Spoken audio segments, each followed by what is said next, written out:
बिहार चुनाव खत्म हो चुका है। बिहार चुनाव में पूरी तरह से एनडीए की आंधी चली है और ऐसी आंधी चली है कि महागठबंधन के तमाम पार्टियां, महागठबंधन, पूरा गठबंधन जो है वो हवा में उड़ चुका है, एनडीए की सुनामी में उड़ चुका है। लेकिन आज जो हम बात करने जा रहे हैं वो बात करेंगे, काफी फेमस यूट्यूबर भी हैं और लगातार चर्चा में, मीडिया में बने रहते हैं। नाम है मनीष कश्यप और सीट है चनपटिया। चनपटिया पे समीकरण ये बैठा है कि चनपटिया से कांग्रेस के उम्मीदवार थे अभिषेक रंजन, उन्होंने जीत हासिल की। तीसरे नंबर पर रहे जनसुराज से मनीष कश्यप। लेकिन अब सवाल ये है कि जो अभिषेक रंजन जीते हैं वो मात्र 600 वोटों से जीते हैं और जो दूसरे नंबर पे, सेकंड नंबर पे जो उम्मीदवार थे वो भाजपा से थे। तो अब बात ये हो रही है कि मनीष कश्यप की वजह से भाजपा को वो सीट हाथ से गंवानी पड़ी है। इसी पे बात करने के लिए हमारे साथ हमारे न्यूज रूम के प्रधान जी आदित्य प्रकाश है। तो आदित्य प्रकाश जी, बताइए कि मनीष कश्यप ने कैसे क्या गेम घुमाया कि नुकसान भाजपा को हो गया, फायदा कांग्रेस को हो गया। देखिए जयदीप, जो वहाँ का जो मामला था वो काफी मतलब देखिए, वो ट्रेडिशनली भारतीय जनता पार्टी की सीट है। भारतीय जनता पार्टी लंबे समय से वहाँ पे जीतती आई है। बिल्कुल। लेकिन मनीष कश्यप का जो है लगातार था कि जब वो भारतीय जनता पार्टी में गए थे तो उनकी कोशिश थी कि वो सीट उन्हें दी जाए, उस सीट से उन्हें टिकट मिले भारतीय जनता पार्टी की तरफ से। लेकिन जिस तरह से उनके साथ विवाद हुआ और जिस तरह से उन्होंने डॉक्टरों के साथ मार पिटाई की, डॉक्टरों ने उनको एक कमरे में बंद करके उनको बहुत पीटा, उसके बाद से उन्होंने भारतीय जनता पार्टी छोड़ दी। मनोज तिवारी को जो है उन्होंने और बाकी संजय जायसवाल का नाम लिया और काफी बहुत सारी चीजें कही। उसके बाद वो भारतीय जनता पार्टी से निकल गए, फिर उन्होंने जनसुराज पार्टी ज्वाइन किया और लगातार वो कैंपेन कर रहे थे।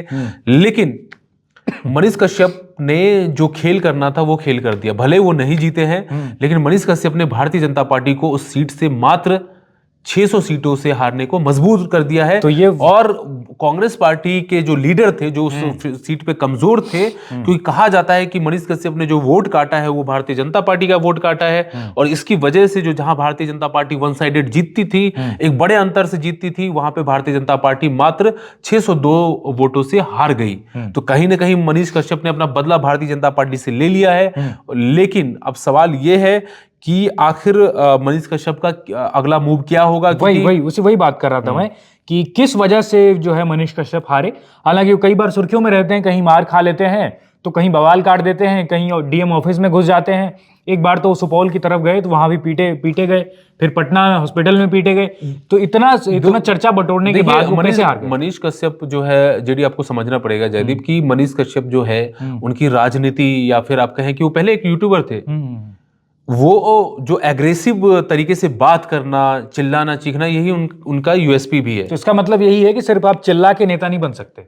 बिल्कुल, चिल्लाकर नेता नहीं बन सकते। और देखिए, मनीष कश्यप अपनी हकीकत जानते थे। हमें मालूम है जन्नत की हकीकत, वो वाली बात है, दिल बहलाने को गालिब ख्याल अच्छा है। तो वो जानते थे कि वो नहीं जीतेंगे भारतीय जनता पार्टी से। तो वहां पे कहा जाता है कि वो गढ़ था, और लेकिन उनको ये पता था कि वो बीजेपी को सबक सिखाने के लिए गेम कर सकते हैं। मनीष कश्यप के लिए क्या हो गया, कहने के लिए एक शिगुफा मिल गया कि हमने देखो बीजेपी को हरवा दिया। उन्होंने कहा कि हम एक सीट हमने आपका कम कर दिया, वो भी आपके गढ़ में, आप अपनी गढ़ में जाके हारे हो। तो ये भारतीय जनता पार्टी, जो कि भारतीय जनता पार्टी इस चुनाव में जो आरजेडी का गढ़ था, जहां भारतीय जनता पार्टी कहीं नहीं थी, बिल्कुल उन सीटों पर भारतीय जनता पार्टी ने एक तरफा तरीके से आरजेडी को हराया है। और मनीष कश्यप ने उनके गढ़ में उनको हारने पर मजबूर कर दिया और बीजेपी का वोट काटा।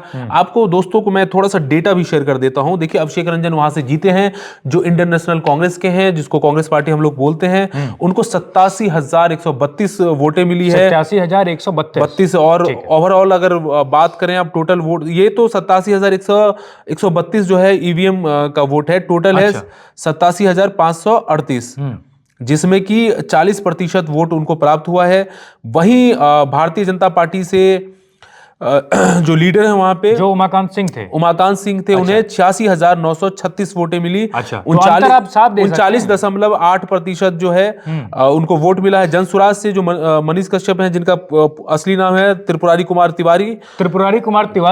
अच्छा, ये भी दर्शकों, ये नई बात है कि मनीष कश्यप का नाम मनीष कश्यप नहीं है। और उनको 37,000, लेकिन मानना पड़ेगा कि एक जनसुराज को, मुझे लगता है कि जनसुराज के किसी भी कैंडिडेट को शायद ही इतना वोट मिला होगा। 37,172 मतलब अर्थ हुआ कि 17% वोट लेके 17.2% वोट लेके आए। और ये बड़ा मतलब कहा जा रहा था कि चनपटिया में चूंकि मनीष कश्यप जिस पृष्ठभूमि से आते हैं, भूमियार जाति से आते हैं, कहा गया वहां भूमियार उतने ज्यादा नहीं है, ब्राह्मण हैं, राजपूत भी अच्छी संख्या में, ओबीसी और अति पिछड़े अच्छी संख्या में, लेकिन वहां पर मनीष कश्यप को इसका मतलब है कि सभी तबकों से वोट मिला है। और कहीं ना कहीं चीख चिल्ला के ही उन्होंने कई नाले साफ करवा दिए, कहीं रोड बनवा दिया, तो ये भी एक फैक्टर रहा। लेकिन अपने आपको कहते हैं कि सिविल इंजीनियर भी रह चुके हैं। तो कहीं ना कहीं जो मनीष कश्यप वर्सेस जो बीजेपी का हम 1 साल से देख रहे हैं लड़ाई, वो लड़ाई आगे भी जाने वाली है। बिल्कुल बिल्कुल।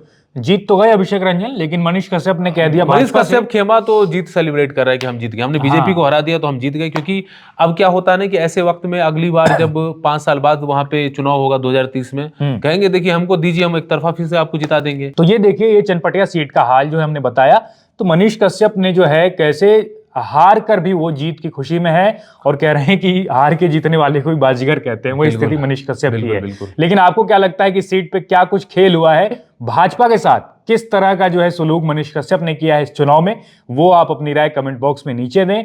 और ये डिस्कशन आपको कैसा लगा, ये चर्चा हमारी चर्चा आपको कैसी लगी, ये भी आप अपनी राय कमेंट बॉक्स में रख सकते हैं। और ऐसी ही मजेदार रोचक चर्चाओं के लिए हमारे साथ बने रहिए इंडिया.com के साथ। धन्यवाद।